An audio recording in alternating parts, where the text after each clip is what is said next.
नमस्कार साथियों, स्वागत करता हूँ आपका मेरे यूट्यूब चैनल निशा कंप्यूटर में। तो ये एक पावर सप्लाई आया है मेरे पास रिपेयरिंग करने के लिए। तो मैं इसे रिपेयर करने जा रहा था, तो सोचा इसके पहले एक वीडियो ज़रूर बनाया जाए। हालांकि आपके बहुत ही हेल्पफुल होगा और बहुत ही इस्तेमालफुल होगा। मैं गारंटी दे सकता हूँ कि अगर ये वीडियो आपने देख लिया तो सारे पावर सप्लाई आप रिपेयर करना सीख जाएंगे। मॉनिटर के चाहे जो भी पावर सप्लाई हो, आपको आसान लगने लगेगा। तो बने रहिए वीडियो में, शुरू करते हैं।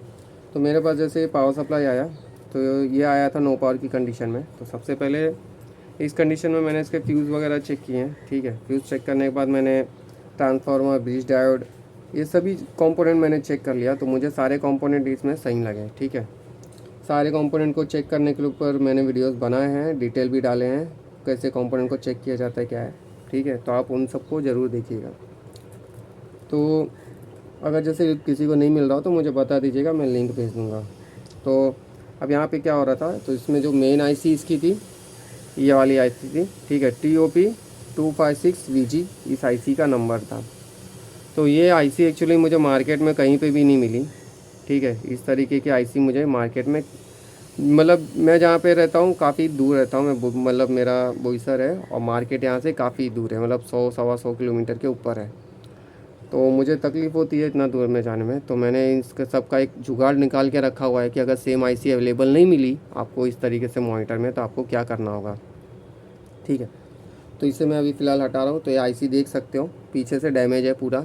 ठीक है, तो इसे मैंने फ़िलहाल हटाया।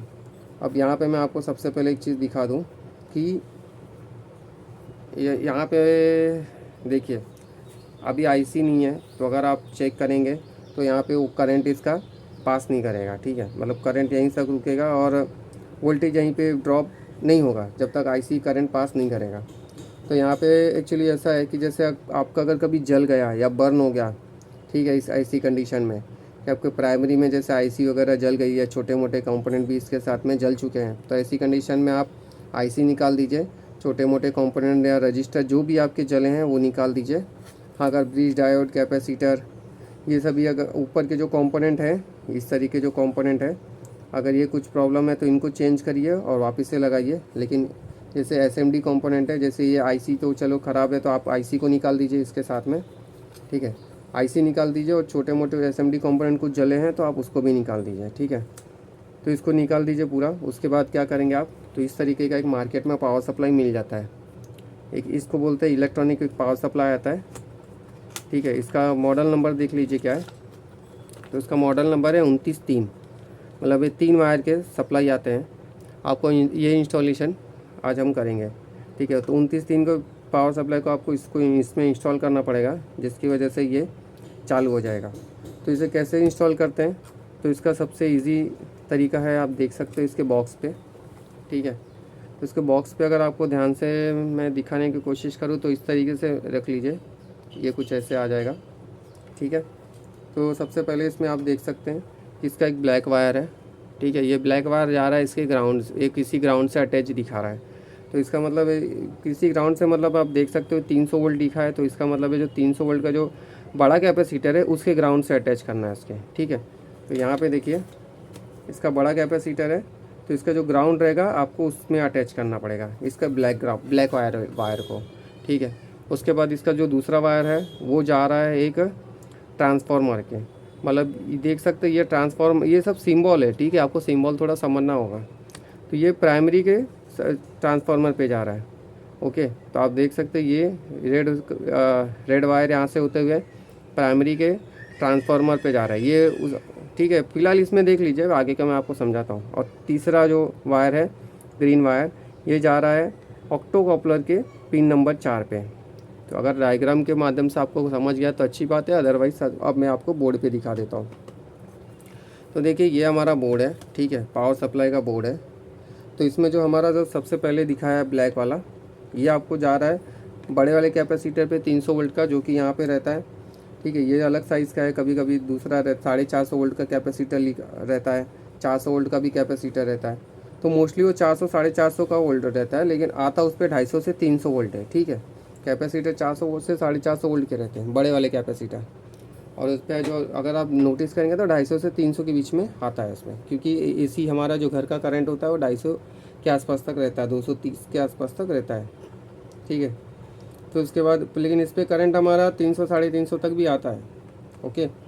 फिर उसके बाद हमको क्या करना रहता है, फिर इसके ट्रांसफार्मर पे दिखा रहा है दूसरा वायर जा रहा है इसके ट्रांसफार्मर में, मतलब ये लाल वाला वायर, ठीक है, लाल वाला वायर है।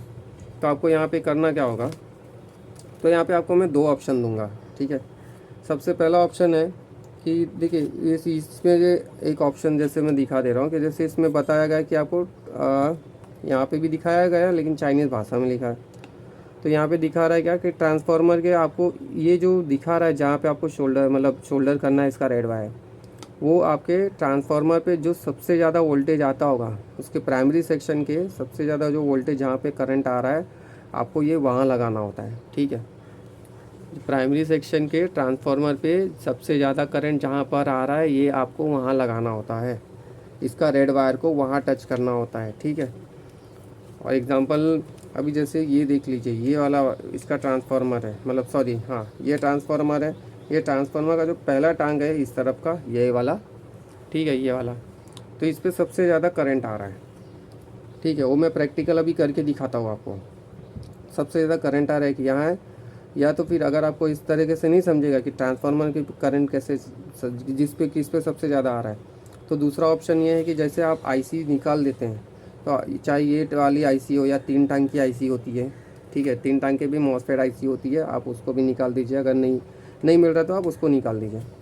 तो वहाँ पे करना क्या होगा कि आपको इस आईसी पे भी सबसे ज़्यादा करंट किस पे आ रहा है, तो आपको वो चेक करना होगा, ठीक है। चेक कैसे करेंगे कि इसके मल्टीमीटर को DC 600 पे रखना होता है, ठीक है, DC 600 पे रखना होता है। और कैपेसिटर का ग्राउंड हम लेते हैं यहाँ से, ठीक है, कैपेसिटर का ग्राउंड मतलब हमारा जो ग्राउंड है उसको कैपेसिटर के ग्राउंड पे रखेंगे। और फिर उस हिसाब से हमको वोल्टेज चेक करना होगा कहाँ पे वोल्टेज सबसे ज़्यादा आ रहा है। और जहाँ पे सबसे ज़्यादा वोल्टेज आता है आईसी में या मॉसफेट में या ट्रांजिस्टर में, जहाँ पे सबसे ज़्यादा वोल्टेज आएगा आपको चुपचाप इसका रेड वायर वहीं पे लगा देना है, शोल्डर करना है, ठीक है। अगर नहीं फिर अगर वो इजी लगे तो आपको वो इजी, अदरवाइज़ आपको जो ट्रांसफार्मर के सबसे ज़्यादा करंट आता होगा आपको वहाँ पे लगाना है। तो मोस्टली ये यहाँ से पे तो यहाँ इसमें तो चलो इजी आसानी तरीके से दिखाया है कि ये ट्रैक ऑलरेडी इसका जॉइंट है। तो ट्रांसफार्मर और जो मेन आईसी जो बड़ी वाली आईसी रहती है वो ऑलरेडी जॉइंट ही रहती है।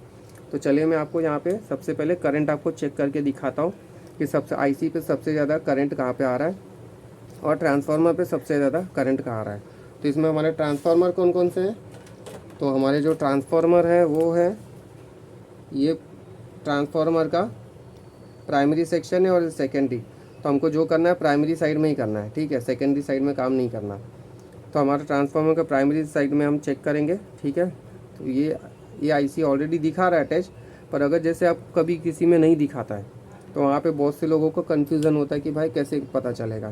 तो आपको सादा सिंपल तरीके से बता रहा हूँ कि इसे इंस्टॉलेशन कैसे करना है, ठीक है। और मैं अभी बता रहा हूँ जो ग्रीन वाला जो वायर दिखा रहा है यहाँ पे ऑक्टो कपलर पे लगाने के लिए, तो आप इसे मत लगाइए, ठीक है। इससे यहाँ पे अगर वायर रहेगा तो कट करके हटा दीजिए, उसका नहीं लगाएंगे तो भी चल जाता है, तो उतना टेंशन लेने की ज़रूरत नहीं है। और लगाना है तो ऑक्टो कपलर के पिन नंबर 4 पे लगा दीजिए। तो चलिए अब इस चीज़ को हम प्रैक्टिकल करेंगे, ठीक है। तो सबसे पहले मैं जैसे मैंने बताया आपको जहाँ पे करंट सबसे ज़्यादा आता है, तो सबसे ज़्यादा करंट आने के लिए देखिए मैं एक पावर, ठीक है, पावर कॉर्ड ले रहा हूँ, निकल जा भाई। और ये सब करना प्राइमरी पे सेकेंडरी पे मत करना, मैं अभी बता रहा हूँ, मतलब प्राइमरी पे ही चेक करना रहता है, सेकेंडरी पे नहीं करना होता है, ठीक है। मैं ले रहा हूँ इसे, थोड़ा सा रिस्क रहेगा यहाँ पे क्योंकि करंट जल्दी उतरेगा नहीं, तो आपको अपना लाइट लेके मतलब सॉरी बल्ब लेके येलो वाला उससे करना होगा। मोस्टली 60 वाट का बल्ब भी इस्तेमाल होता है, ठीक है। तो चलिए अभी मैं इसे ऑन कर रहा हूँ, देखिए पावर आ गया है, ठीक है, करंट आ गया। अब यहाँ पे अगर मैं आपको करंट दिखा दूँ तो ये देखिए, ठीक है, 350 के आसपास तक दिख रहा है। अभी वही मैं अगर सेकेंडरी में अगर किसी डायोड वगैरह पे जाऊंगा तो कहीं पे भी नहीं आएगा। तो ऐसे तो फिलहाल नहीं दी। यहाँ पे कैपेसिटर पे अभी मैं वोल्टेज चेक करूँगा तो देख सकते हैं बिल्कुल नहीं आ रहा, क्योंकि आईसी आईसी हमारी डैमेज है, सॉरी, माफ़ करना। मैं जहाँ रहता हूँ शांति भी है और अशांति भी दोनों है। शांति रहेगी तो ज़्यादा और अशांति रहेगी तो ज़्यादा। तो चलिए यहाँ पे हो गया, ठीक है। तो यहाँ पे हमको इसका प्राइमरी और सॉरी प्लस माइनस पता चल गया। ये हमारा माइनस है और ये प्लस। देखिए अगर मैं उल्टा चेक करूँगा तो ग्राउंड में इसकी वैल्यू आएगी। उल्टा चेक करूँगा तो ग्राउंड मतलब माइनस में दिखाएगा, और सीधा चेक करूँगा तो प्लस में दिखाएगा, ठीक है। तो इसका मतलब ये इसका माइनस हो गया। अब इसकी जितनी भी आईसी है, आईसी में सबसे ज़्यादा हम करंट जहाँ पे भी चेक करेंगे, इसका ग्राउंड हमने यहाँ से ले लिया, अभी देख सकते हैं 0.65 समथिंग आ रहा है, यहाँ पे 2 आ रहा है, यहाँ पे 26 आ रहा है, ठीक है। और यहाँ पे आप देख सकते हैं तो 320 आ रहा है, मतलब ये 300 के आसपास तक इसकी वैल्यू आ रही है, ठीक है।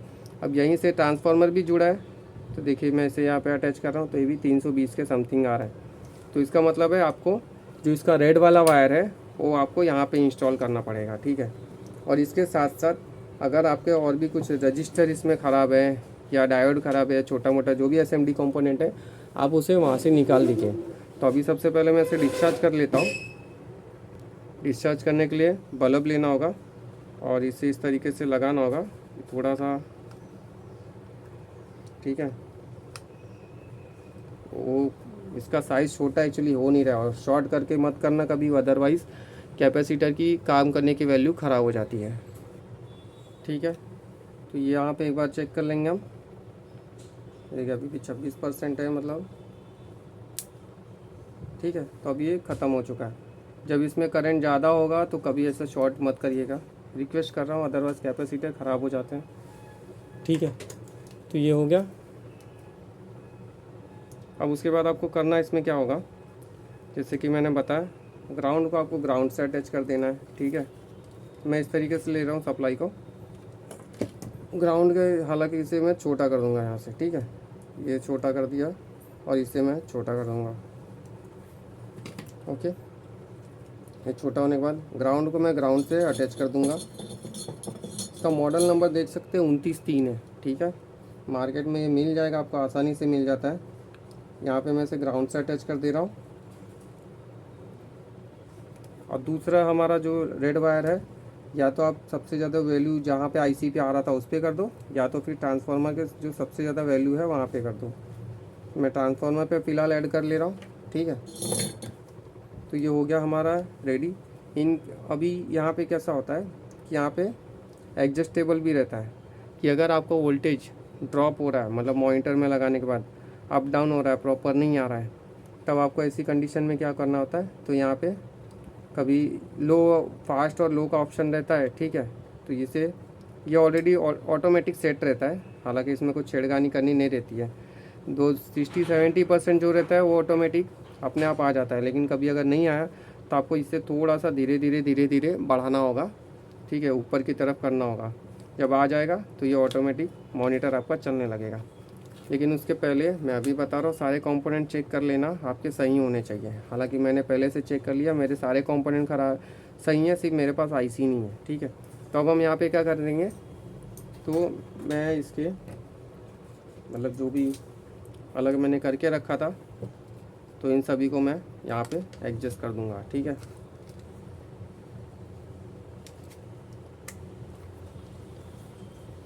ये मेरा हो गया यहाँ से। उसके बाद है मैं अपने लॉजिक बोर्ड को यहाँ लगा रहा हूँ और मैं आपको मॉनिटर ऑन करके दिखाऊंगा, ठीक है। ठीक है, 29-3 का इस्तेमाल बहुत आसान है, ठीक है, मुझे इतना आसान हार्ड नहीं है, तो आप भी कर सकते हो आसानी से। लेकिन बस यही ध्यान में रखना कि इंस्टॉल करने के पहले आपके पास जितने भी सारे कंपोनेंट हैं वो आपके वर्किंग होने चाहिए, अरे सॉरी वर्किंग होने चाहिए। जो इतने भी ख़राब कंपोनेंट हो आप निकाल देना उसको, ठीक है। अगर इसके बावजूद किसी को कन्फ्यूज़न होगा तो मुझे कमेंट करना भाई, मैं रिप्लाई मोस्टली देता ही रहता हूँ, ठीक है। तो इसे अभी मैं हटा रहा हूँ और रख रहा हूँ मॉनिटर पे ऊपर, सॉरी।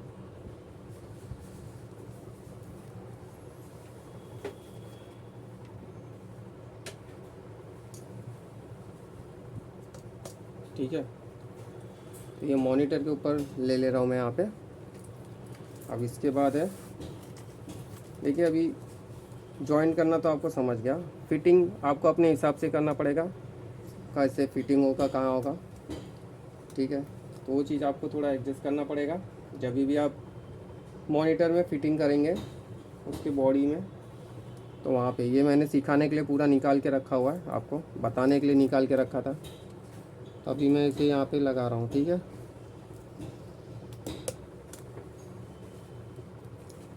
तो यहाँ पे पावर देखिएगा। और अब हम इसको मॉनिटर को पावर देंगे और आपको भी दिखाएंगे, ठीक है। देखिए मैं इसे यहाँ लगा रहा हूँ और अभी से नीचे की तरफ थोड़ा सा लेकर जाऊँगा ताकि मैं आपको भी वीडियो दिखा सकूँ। देखिए इसे मैं पूरा इसे नहीं उठा सकता, अदरवाइज़ पूरा गिरेगा, शॉर्ट हो जाएगा, प्रॉब्लम हो जाएगी। तो इसे फ़िलहाल मैं इस तरीके से कर रहा हूँ एंड ठीक है। मॉनिटर को अभी ऑन करने के लिए यहाँ से इसे ऑन करेंगे, ठीक है। देख सकते हैं, देखिए मेरा बैकलाइट चालू हो गया, इसमें पावर आ गई, ठीक है। और अब मैं आपको डिस्प्ले भी चेक कराऊंगा। तो ये देख सकते हैं डिस्प्ले, ठीक है, चालू हो गया। तो ये एक्चुअली इसी तरीके से है, ठीक है। 29.3 का इस्तेमाल आप कर सकते हो इसी तरीके से। देख सकते हो अभी भी डिस्प्ले चल रहा है और लाइट लगातार ग्लो हो रही है, ओके। और ये अच्छा खासा चलता है, बेहतर चलता है। तो उम्मीद है आपको वीडियो पसंद आए। वीडियो कैसा लगा ज़रूर बताइएगा, और जानकारी में कहीं कुछ गलती या कमी हो गई हो तो कमेंट करिएगा, उसके ऊपर दूसरा वीडियो ज़रूर बनाएंगे। तब तक के लिए मिलते हैं अगले वीडियो में। जय हिंद, वंदे मातरम।